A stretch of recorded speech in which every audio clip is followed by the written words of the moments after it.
psychological or physical, or even in terms of payment. Now, we have laws here in Uganda and also internationally. There are laws that govern work, that guide labor. And this morning, we want to look at some of these laws and have a connection of the international labor laws and how they relate to national labor laws for this very country. And joining me to discuss this is Mauku Moses, who happens to be the Treasurer General, NOTU, National Organization of Trade Unions, and he is also the General Secretary of Uganda Hotels, Foods, Tourism, and Supermarkets Allied Workers. Now, when you hear that, you know that these are people who do all it takes to ensure that employees and employers are in sync and they all respect each other's rights for better productivity. You're most welcome, Moses. I take occasion to greet Ugandans and thank you for giving us opportunity once again to speak to the workers of this nation.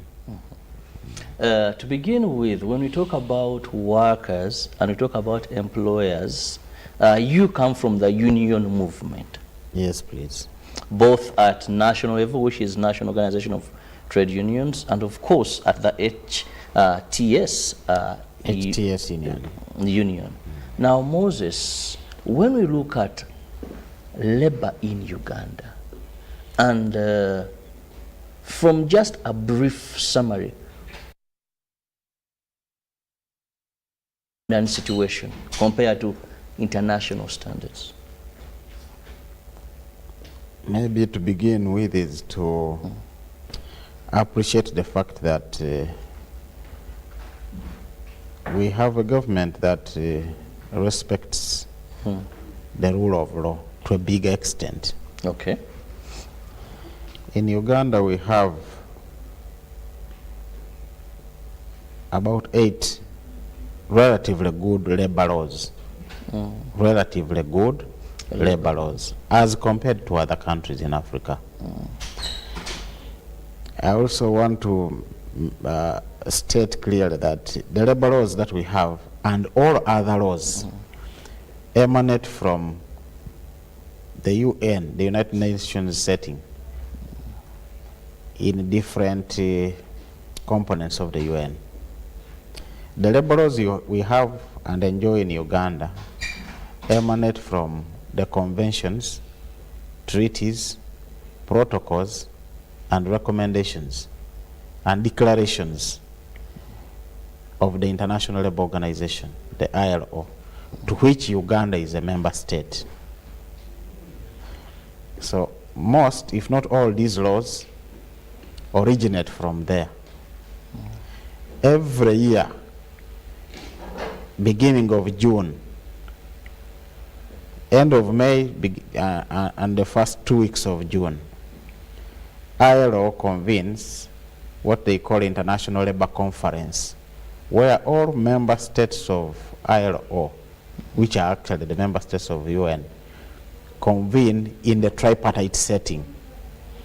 Employers, workers' organizations, and governments meet every year in that ILC conference to deliberate on the different labor standards with the view of interrogating the existing international labor laws or international labor standards with the current state of affairs in the world and improve or review the existing laws.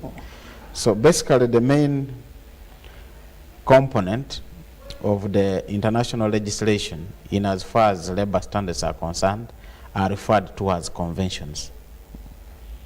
And these conventions, once discussed and passed in the International Labour Conference, are meant to be ratified by the member states, Uganda being one of them. So we currently have 190 conventions since 1919, when ILO was first formed. And then 190th convention was passed in 2019. At least I was in the ILOC and I participated vigorously. And that is the current convention, the last convention we have had. Fortunately, Uganda chaired. Uganda as a country chaired on behalf of Africa the coming into force of that convention in Geneva.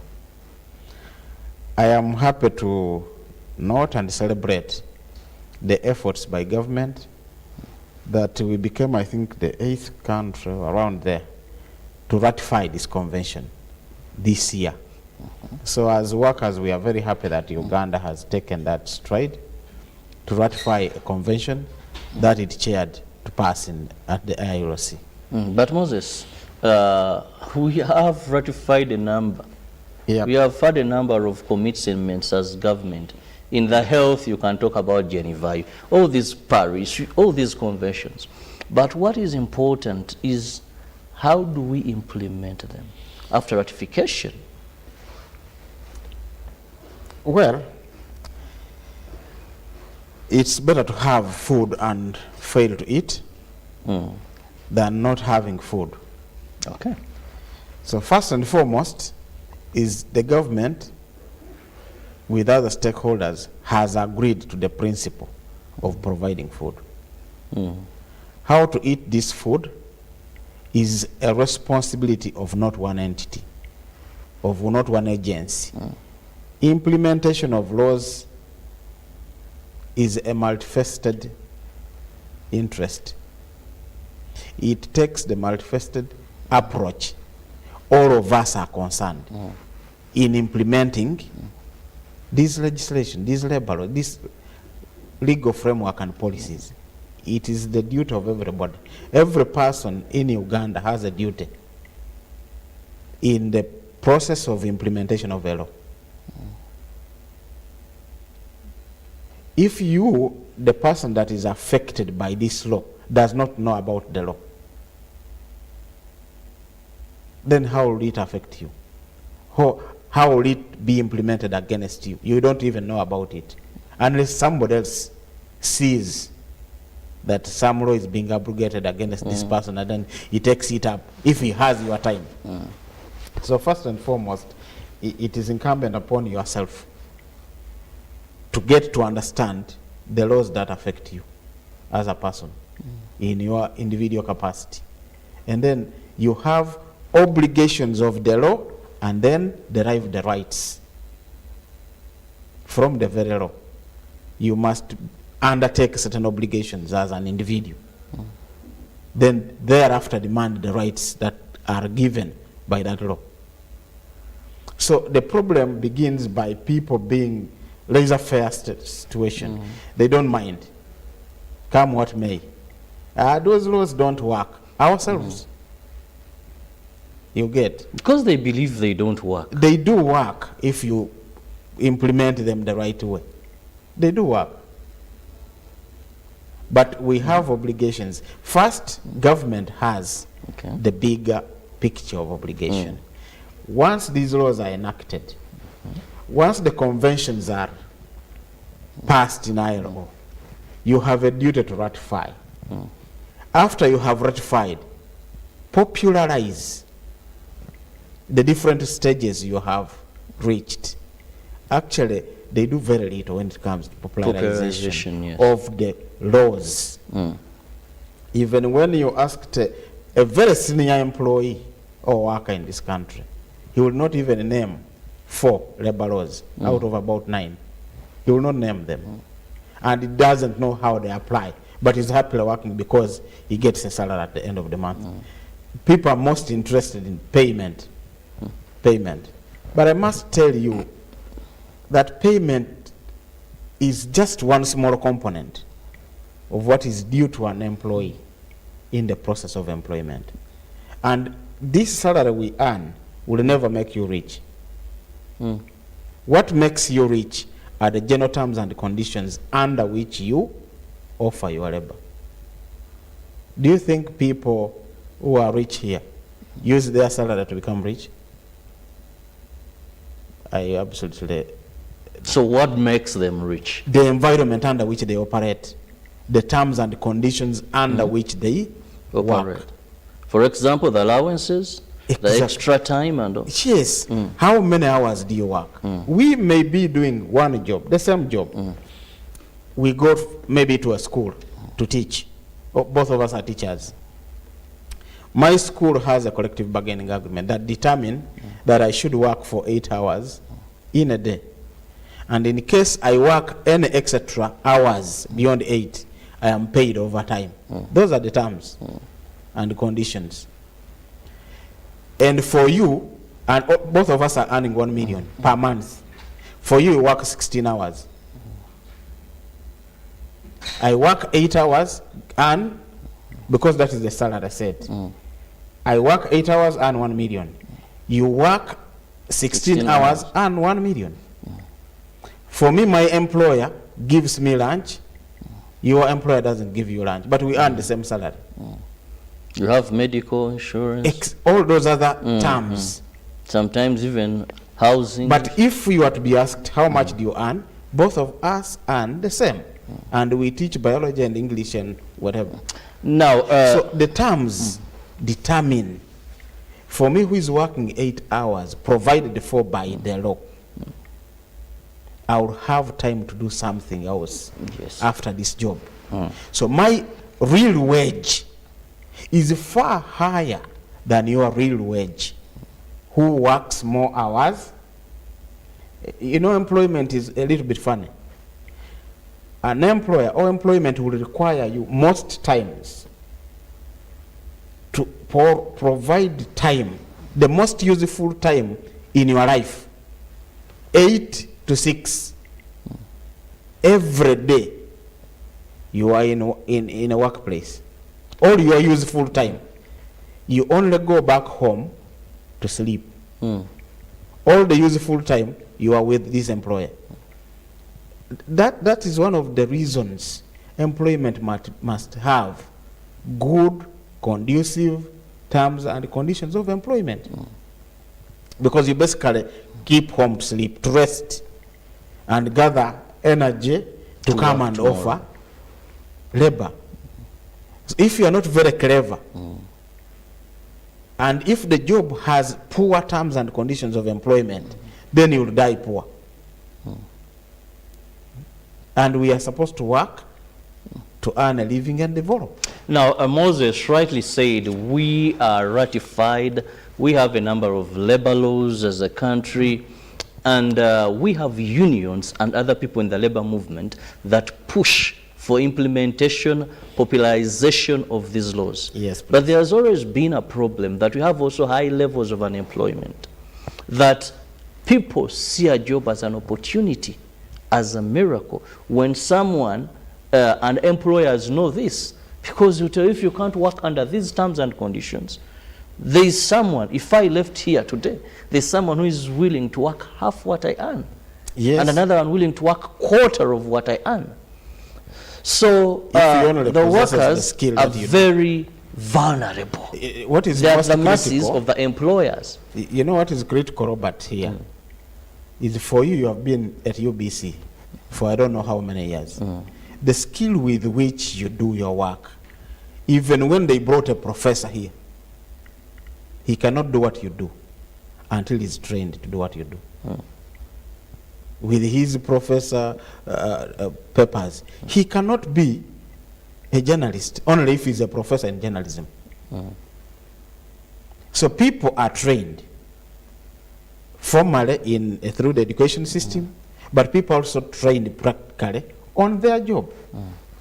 So it would benefit UBC to deploy you, who even has or holds no degree, and you offer UBC the services it wants, than bringing a professor or a doctor who is not trained in what you do.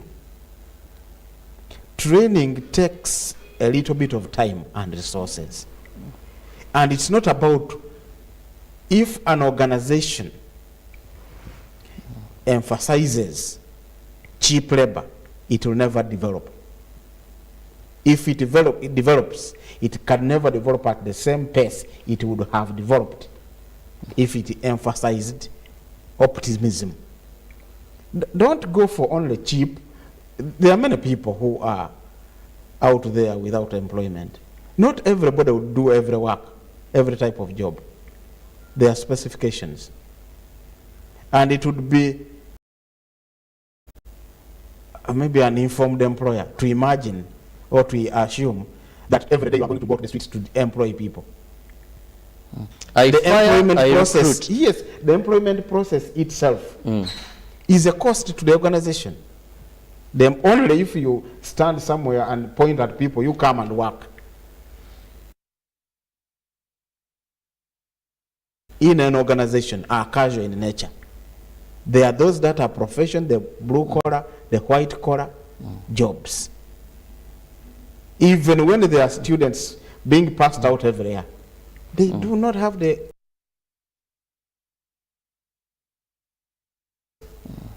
with the current realities in as far as competition is concerned.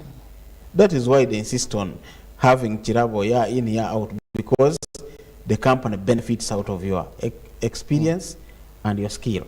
Now, let's look at it in this angle. We are a signatory to a number of labor laws. We have them in our law books. We continue to have government's will. But what is failing implementation of these laws? Today, the workers, the employees, the employers watching will be getting messages, and you can use the number on your screen when you talk about these rights, what the laws entails. There are so many that we may not have enough time, but if you point out some of the content of the outstanding, they will think like you're speaking from another planet altogether. Allow me first and foremost highlight among the 190 conventions that speak about employment and labor, we have 8 core conventions. 8 core conventions that are a must to all countries that are member states with ILO. These are expected to be ratified, domesticated, and implemented by every country. These conventions are, one of them is Forced Labor Convention. That was passed in 1930, and it is Convention 29. Forced labor. But you know, these conventions change depending on the situations. Some of them are replicated, but none of them is forgotten. The number is never repeated. There is repealing a convention, like we have laws here. You remove one piece of law and enact a new one in replacement. These conventions are never removed. It maintains its number. So we have Forced Labor Convention, but we also have abolition of forced labor. It was passed in 1957, and it is Convention 105. Those are core conventions. No employee, no person in employment should be forced to offer labor. If you have pressing issues, that is why even in the local legislation here, in the Labor Union Act, it gives liberty to workers to choose whether to or not to offer labor. The right to strike. If you think you are pushed in situations where you cannot work, you have the liberty to say, we are not working today. For this reason, and the other, until these reasons are sorted, we are not working. And you won't be chased. I think you have witnessed this several times when strikes have been occasioned. They use Which you want to call industrial action. The industrial action. You know, unions don't want to say. Those are our languages, jargons. Then we also have one of the most core convention is freedom of association and the right to organize. Freedom of association and the right to organize. Sometimes when we insist on, or when we go out to organize and recruit workers into the labor union, people are saying, but this is my company. But not in your Uganda. Uganda is for us all. So you have a company in our country, and the country has legislation. The laws require of you that while you are conducting business in your company, you must observe the laws of the land. So that is how we get into organizations to organize workers and recruit them into membership of the union and operate and demand for 1, 2, 3, 4 things. The other convention is the right to organize and collectively bargain for our general terms and conditions of employment. It remains your right to negotiate as either an individual or as a group of workers who are members of the union, to periodically negotiate your terms and conditions of employment, right from the international core standards. It is a right. And we have labor laws here which speak to that convention. For example, the Employment Act has many provisions about collective bargaining agreement. What are these specifics that unions must negotiate for the people they represent? The Labor Unions Act speak to the same. I mean, when you look at Section 3, Section 4, Section 5, Section 24, all are provisions on freedom of association and the right to organize, recruit, or join or form unions, and also the right to collective bargaining. Right to recognition of the unions for purposes of collective bargaining. All these rights are provided for by the laws of Uganda. And then the other is equal remuneration, equal pay for all people in employment. It is Convention 100. Then the other core convention is discrimination in employment and occupation, which is Convention 111. The 7th convention is minimum age. There should be a minimum age set for every country. Which is this minimum age from which we should allow younger people to enter into the labor market. And then the 8th core convention is the worst forms of child labor. What are the types of or pieces of work that you should give or assign a child to work? However, all these conventions have, not all of them, there are a few, I think 3, which have not yet been ratified. 5 of these conventions were ratified by Uganda.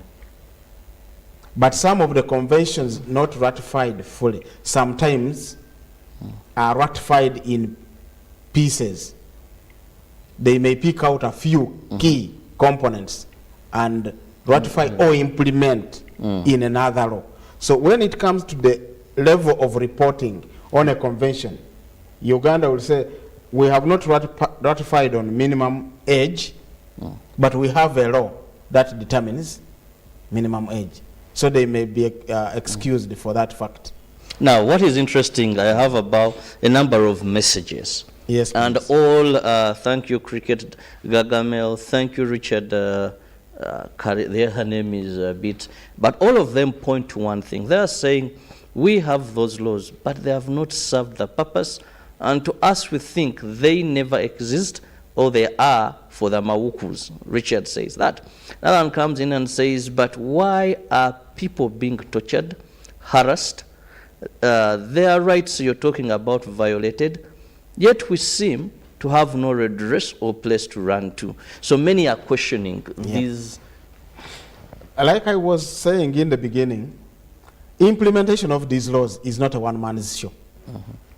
Government has responsibilities and obligations on on implementation of the law, because they have government agencies and departments. We have the Ministry of Gender, Labor and Social Development is the one solely responsible for spearheading the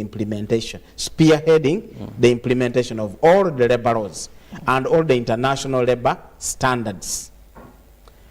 Then we, the workers, are the other aspect, are the other component in the aspect of implementation of the labor laws and standards. The employers are the other. It is a tripartite: government, employers, and workers working together to ensure that implementation of these labor laws is done. But we as trade unions, we represent workers. The person complaining, is he, she a member of the union? Well, I have another relating to that. That is Emmanuel Mwesije. Thank you so much for watching. He says, at my former workplace, I won't mention that place, he says, I tried to start a union to have our rights, but my boss said I was causing fellow workers to disobey and sacked me. That happens. You know, workers have the liberty in the laws to form unions. Equally, employers have the liberty to form, and they belong to unions. It is simpler for employers to form or join their unions. Federation of Uganda Employers is a union for employers. And they don't consult workers when they are forming their unions because of the powers that they have. We have sectoral employers unions. Uganda Manufacturers Association is a union for employers. Uganda Hotel Owners Association, and many other forms of unions for the employers. Likewise, we have about 47 labor laws, labor unions also for the different sectors of workers. The problem is that the workers have refused to understand their problem. Even when you go to an organization to ask or to inform workers to join a union, they begin questioning you a lot of things. You know, first of all, you must belong to a family. You are not going to claim you want your rights to be observed when you don't belong to unions. That is error number one on our part as employees, not to belong. So if you wait for somebody speaking or explaining, trying to enlighten people about their rights and complaint, it may not work. The issue is look for a union within your sector jurisdiction, enroll with the union, and begin pushing for your rights. Rights are never given on a silver plate. You must struggle for them. Together, we should struggle for these rights. The people who started ILO, it was through a fight, and they even lost lives. We celebrate Labor Day, we commemorate people for Labor Day. We don't know the history behind. It was real fight for workers to be recognized. It was a tough fight which involved a lot of detentions, imprisonment, killing, and torture. But out of that vigorous and continuous struggle, they managed to liberate us. And now we can speak, we can do so many things. We have laws that govern the relationship between an employer and employee. So first thing is I want to urge or echo all Ugandan workers to belong. In our neighborhood in Kenya here, they say KOTU is very strong. KOTU is very strong. What makes KOTU strong? It is the workers themselves, because they belong. Most of them are union members. Here, workers want to be pleaded with to belong or to enjoy their own rights. Why should we be doing such things? You want a strong labor movement when you are not part of it? So my prayer this morning to my fellow workers is let workers identify themselves with their unions in their respective sectors, so that together we can continuously fight and improve situations. Otherwise, we shall continue blaming government and forgetting to blame ourselves first. Well, final message, and I think we'll have this as part of it answered in your parting shot. Good morning, UBC. You guys are jokers. These guys are just looking for money. They don't have powers. You're telling people to join unions. What is your role then? And AS from Ruvaga. Well, let's conclude with that. What I can say is my brother is talking out of ignorance. If he can visit my office, I have over 100 collective bargaining agreements with different employers, a 27, 30-page document detailing the terms and conditions of employment. There is one of my companies, not my company, the companies which is a member of my union, which paid 1.2 billion shillings for people who lost jobs during COVID. And it's only a union. The laws provide for very many things. For example, the law will tell you that when you work for 10 years with a company, for whichever case you cease to be employed, the company must repatriate you. But it does not set the figures for repatriation. The law talks about severance. When your employment is severed by your employer, you are supposed to be compensated. You are supposed to be paid severance pay. It does not set figures. All those are reserved for the unions to negotiate. So people who have not joined have continuously not benefited and think the laws don't work. The laws don't work where you are not participating. Because if you don't set frameworks to allow the laws to participate, to work, you'll never see them work. But they work for those who are members. So people who think the laws don't work, first join unions and do the right thing. And I want to encourage people to also learn that these unions are affiliate to National Organization of Trade Unions. Where your union is failing, you can also approach the apex body for guidance and or assistance.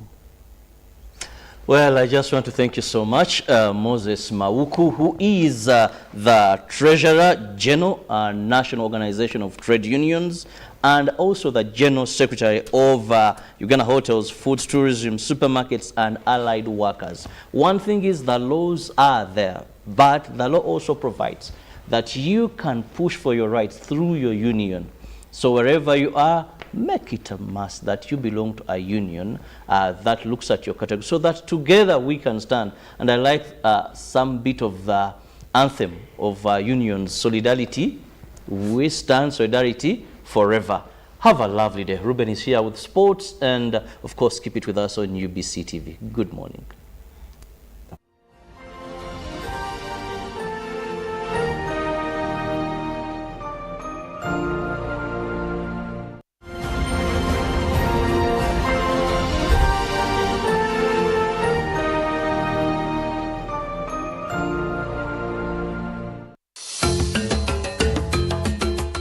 Did you know that the Uganda flag was adopted on the 9th October